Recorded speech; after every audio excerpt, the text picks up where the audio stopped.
This one here, I mean, listen, we just talked about one of the probably the highest level fights that could probably happen this year with Islam and Volkanovski. This fight particularly is probably one of the more lower level fights. It's going to be a sloppy one, but I actually think there's a good angle when you're looking at this. And you've got Tafa, who big power puncher. He's going to be throwing the big shots. He's a boxer. He's going to move forward, low volume, but he's a guy that will be in the pocket. He wants to stand and strike. He wants to bang. He's going to be the guy that does that. On the other side, you've got Parker Porter, more of a journeyman kind of fighter here, a wrestler, not the highest credential wrestler, but a wrestler, a guy that will look to kind of push the pace, get in your face. And I think the big reason why this line is actually closer is because of one really being that Tafa has looked terrible off of his back. And, you know, there's been spots where he's looked unknowledgeable. When he gets taken down, he can't get out of those certain positions. So I think that actually goes into this clear vulnerability that he could have.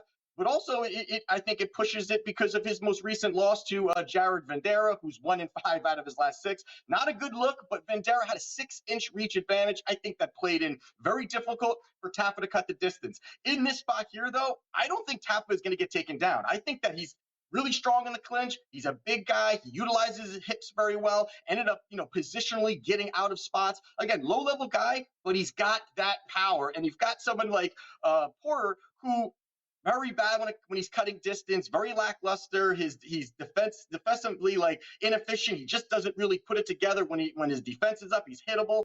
So there's a lot of things that kind of go into that. But if you look at it, Tafa, 5 wins, all by knockout. And if you look at Porter, he's got 7 losses, 6 of them were by inside the distance. So he's the kind of guy that's going to get finished. If he can't get the takedowns, this fight stays standing. I think the big shots come. So you've got Tafa anywhere, again, from -125, -135, somewhere in there. I like via knockout. He's going to be on home soil in Australia. I think this is a great spot for Tafa to T1 off.